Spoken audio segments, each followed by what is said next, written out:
Hi everyone. सो आज की इस वीडियो में रेस्पिरेशन को कंटिन्यू करते हुए हम स्टडी करेंगे मैकेनिज्म ऑफ ब्रीदिंग। ठीक है, अब मैकेनिज्म क्या है ब्रीदिंग का, कैसे थोरेसिक कैविटी की वॉल्यूम एक्सपेंड होती है, कैसे एयर अंदर आता है, कैसे एक्सपिरेशन होती है, कौन से मसल्स इसमें इन्वॉल्व होते हैं, कितनी ड्यूरेशन होती है, वो सब चीजें हम इधर पढ़ेंगे। ब्रीदिंग मतलब सांस लेना और सांस छोड़ना, इंस्पिरेशन एक्सपिरेशन। इंस्पिरेशन में air is drawn in, expiration में alveolar air is released out. This movement of air into the lungs, out of the lungs, it is carried out by creating a pressure gradient, जो मैंने आपको समझाया था last video में। ये जो pressure gradient कैसे क्रिएट होता है इधर एग्जांपल से भी समझाया था। ठीक है, प्रेशर ग्रेडियंट क्रिएट करके सांस हम ले पाते हैं। ग्रेडियंट किस किस के बीच में करना है क्रिएट, लंग्स के बीच में और एटमॉस्फेयर के बीच में, ताकि लंग्स का प्रेशर अगर एटमॉस्फेयर के प्रेशर से कम हो जाए तो air will flow from high pressure to low pressure, atmosphere से एयर लंग्स में चली आएगी। तो इसका मतलब इंस्पिरेशन तभी हो सकती है जब लंग्स के अंदर का प्रेशर, उसको क्या कहते हैं, intra pulmonary, pulmonary is related to lung, तो इंट्रा पल्मोनरी प्रेशर अगर एटमॉस्फेरिक प्रेशर से कम हो जाए तो हम इंस्पायर कर सकते हैं एयर। उसका मतलब there is negative pressure in lungs, actual में नेगेटिव नहीं है with respect to atmospheric pressure. बात करें एटमॉस्फेरिक प्रेशर अगर मान लो 100 यूनिट्स है तो हमारे जो लंग्स का प्रेशर है वो 75 यूनिट्स है, तो डिफरेंस देखोगे तो 25, it is 25 less in lungs with respect to atmosphere. तो ये जो लेस है इसी को ये -25 करके बोल रहा है। तो नेगेटिव प्रेशर का मीनिंग समझ गए तुम, फिजिक्स की भावनाओं में मत चले जाना कि प्रेशर नेगेटिव कैसे हो गया। लंग्स के एटमॉस्फेरिक प्रेशर के रेस्पेक्ट में लंग्स के अंदर नेगेटिव प्रेशर जब क्रिएट होगा we can inspire. Similarly expiration तभी हो सकती है जब again intra pulmonary pressure, lungs के अंदर का प्रेशर एटमॉस्फेरिक प्रेशर के कंपैरिजन में हाई हो जाएगा। ठीक है, डायफ्राम और specialized set of muscles, intercostals, costa मतलब रिब, इंटरकोस्टल मतलब रिब्स के बीच में जो मसल्स होंगे। ठीक है, तो वो इन्वॉल्व होते हैं इस ब्रीदिंग प्रोसेस में, डायफ्राम और इंटरकोस्टल मसल्स। इंटरकोस्टल में एक्सटर्नल इंटरकोस्टल्स हो गए, इंटरनल इंटरकोस्टल्स हो गए। ठीक है, नॉर्मली एक्सटर्नल होते हैं और कभी कभी इंटरनल इंटरकोस्टल्स भी काम आते हैं। Help in generation of these gradients. ठीक है, कैसे आगे समझेंगे। Inspiration is initiated by the contraction of diaphragm which increases the volume of thoracic chamber in antero-posterior axis.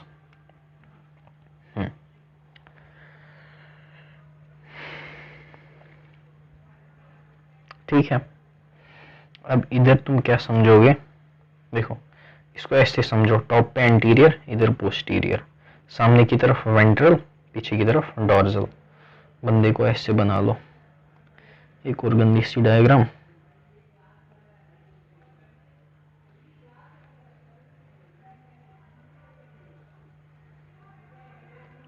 ठीक है, समझ गए, सामने वाली चीज वेंट्रल हो जाएगी, पीछे डॉर्जल, ऊपर की तरफ एंटीरियर, नीचे की तरफ पोस्टीरियर। ठीक है, इसी डायग्राम में तुम देखो ये तुम्हारा डायफ्राम है। ठीक है, डोम शेप्ड स्ट्रक्चर होता है डायफ्राम। अब जब डायफ्राम कंट्रैक्ट करेगा ना तो ये ऐसे नीचे की तरफ चला जाता है। इधर देखो, ये डायफ्राम है आपका। ठीक है, ये डायफ्राम जब कंट्रैक्ट करेगा, डोम शेप्ड स्ट्रक्चर है, तो ये नीचे की तरफ आएगा। डायफ्राम अगर नीचे आया तो थोरेसिक कैविटी की वॉल्यूम क्या होगी, बढ़ जाएगी। इनिशियली ऐसी थी थोरेसिक कैविटी, डायफ्राम नीचे आया तो अब थोरेसिक कैविटी की वॉल्यूम बढ़ गई। इनिशियली इतनी थी, अभी इतने से बढ़ गई। समझ गए बेटा, थोरेसिक कैविटी की वॉल्यूम अगर बढ़ गई, PV is equal to constant, तो अंदर का प्रेशर क्या हो जाएगा, कम हो जाएगा। एटमॉस्फेयर में तो जितना प्रेशर है उतना ही रहेगा, तो एटमॉस्फेरिक प्रेशर के कंपैरिजन में अंदर का प्रेशर कम हो गया, नेगेटिव ग्रेडियंट क्रिएट हो गया, तो एयर लंग्स के अंदर घुस जाएगी। ठीक है, एंड इस केस में जो आपके रिब्स है it will be drawn upward and outward, और स्टर्नम के साथ साथ। तभी तो जब आप सांस लेते हो तो छाती फूल जाती है बाहर की तरफ, वो इसीलिए होता है क्योंकि थोरेसिक कैविटी की वॉल्यूम बढ़ गई है। किस डायरेक्शन में बढ़ गई है, इस डायरेक्शन में। पहले अगर ऐसी थी, अभी ऐसी है, तो इस डायरेक्शन में बढ़ रही है। This is antero posterior axis. ऐसे भी तो डायफ्राम बढ़ सकती है volume, that will be dorso ventrally. ठीक है, इतना क्लियर है? आगे बढ़े। The contraction of external intercostal muscles, very important is external intercostals, lifts up the ribs. अब इंटरकोस्टल मसल है तो रिब्स के बीच में होगा, ये स्टर्नम अगर है, ये आपकी रिब्स है। अब डिटेल्स में मत जाना कि कितनी रिब्स है क्या है, तो इनके बीच में आपका प्रेजेंट है एक्सटर्नल इंटरकोस्टल मसल, ठीक है। ये एक्सटर्नल इंटरकोस्टल मसल्स है। ये जब कंट्रैक्ट करेंगे ना तो ये छाती को बाहर की तरफ लेकर जाएंगे, ठीक है। External intercostal muscle lifts up the ribs, ये रिब्स को लिफ्ट करेंगे, और स्टर्नम जुड़ी है रिब्स के साथ, स्टर्नम को भी लिफ्ट करेंगे, तो उसकी वजह से वॉल्यूम इंक्रीज किस डायरेक्शन में होगी? डोर्सो वेंट्रल एक्सिस में होगी, थोरैसिक कैविटी की वॉल्यूम इंक्रीज। ये डायग्राम देखो, इसमें क्या हो रहा है, ये जो इंटरकोस्टल मसल्स आपके इधर है ये कंट्रैक्ट करेंगे तो इस स्टर्नम को ऐसे लिफ्ट करेंगे और रिब्स को भी लिफ्ट करेंगे, ठीक है। अभी खैर ये अच्छी डायग्राम नहीं है समझाने के लिए,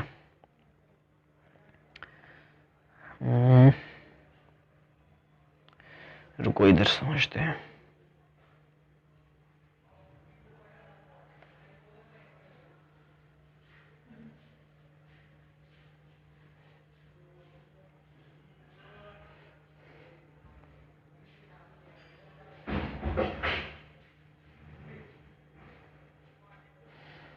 अच्छी सी इमेज मिल जाती उधर से मैं तो मैं समझाता हूँ कहानी, ठीक है। इससे समझा सकता हूँ क्या? चलो इसी से समझाता हूँ।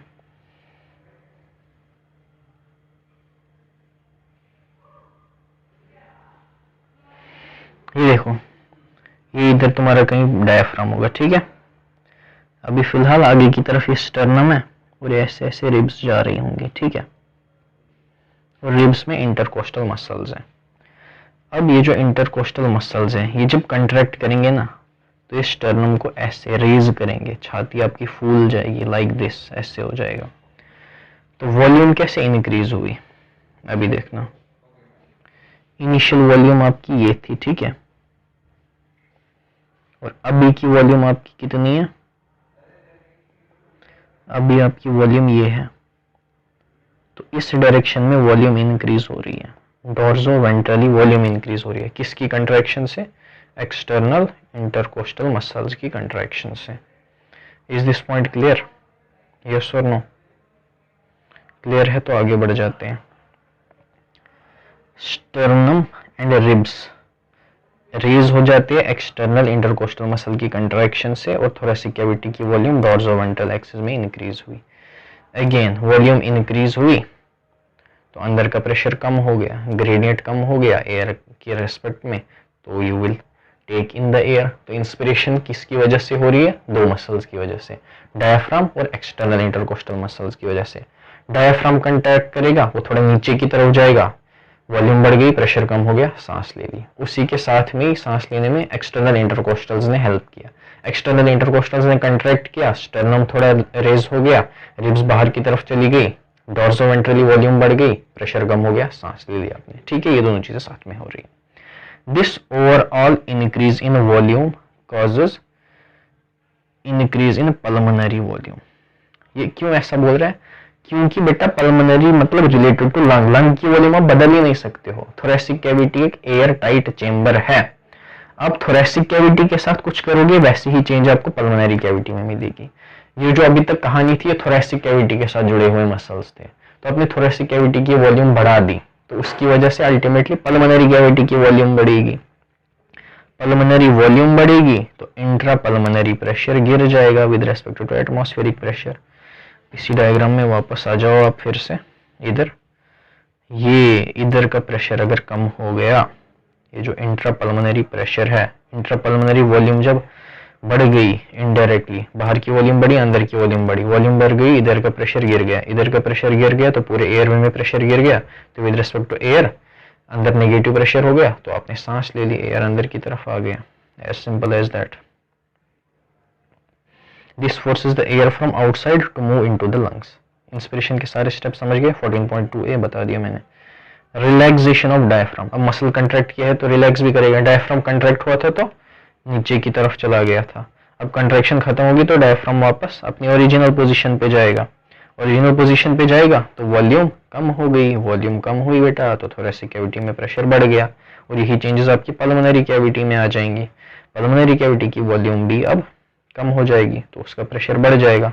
एटमॉस्फेरिक प्रेशर में कांस्टेंट है वो बाहर का प्रेशर, तो विद रेस्पेक्ट टू बाहर अंदर का प्रेशर बढ़ जाएगा, जिसकी वजह से आप एक्सहेल करोगे, अंदर में जो भी एयर है वो बाहर चली जाएगी एटमॉस्फेयर में। ये तो डायफ्राम की कहानी है। अब इंटरकोस्टल मसल्स थे, वो जब कंट्रैक्ट किए थे तो स्टर्नम बाहर की तरफ, छाती फूल गई थी आपकी, रिब्स बाहर की तरफ लेटरली करे गए थे। वो मसल्स कंट्रैक्ट करेंगे तो स्टर्नम वापस अंदर की तरफ आएगी, रिब्स अंदर की तरफ आएंगे, तो डॉर्सोवेंट्रली वॉल्यूम आपकी कम हो जाएगी, प्रेशर बढ़ेगा, उसकी वजह से थोरेसिक कैविटी का प्रेशर बढ़ जाएगा। थोरेसिक कैविटी में प्रेशर बढ़ गया तो अल्टीमेटली पल्मोनरी कैविटी में प्रेशर बढ़ गया, अंदर का प्रेशर ज्यादा हो गया तो सांस बाहर।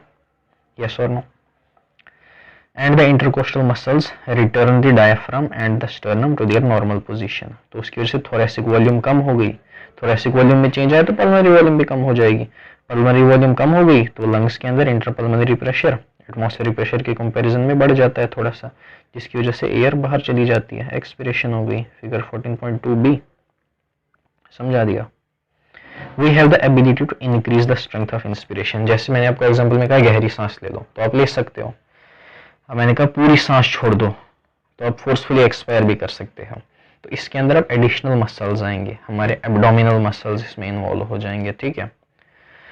और फोर्सफुल इंस्पिरेशन एक्सपिरेशन में इंटरनल इंटरकोस्टल मसल्स इन्वॉल्व होते हैं। नॉर्मल ब्रीदिंग में बस एक्सटर्नल इन्वॉल्व होते हैं, तभी मैंने बताया था ये इंपॉर्टेंट है, ये एक्सटर्नल इंटरकोस्टल याद रखना। On an average a healthy human breathes, 1 minute में 12 से 16 बार आप सांस लेते हैं। अब एयर मूवमेंट्स के साथ कितना आप वॉल्यूम ले रहे हैं, कितना वॉल्यूम आप एक्सपायर कर रहे हैं, उसके लिए एक इंस्ट्रूमेंट होता है स्पायरोमीटर, एंड प्रोसीजर को स्पायरोमेट्री कहते हैं, जिससे हम क्लिनिकली लंग के फंक्शन देखते हैं। किसी ने सिगरेट पिया है तो स्पायरोमीटर में वो उसको दिखा देगा कि उसकी पल्मोनरी वॉल्यूम में क्या चेंजेस हुए हैं। किसी में कोई डिजीज है तो वो सारा आप MBBS के प्रैक्टिकल्स में देख सकते हैं। उसके लिए फिलहाल NCERT पढ़ो अच्छे से, ठीक है। मैकेनिज्म ऑफ ब्रीदिंग समझ गए।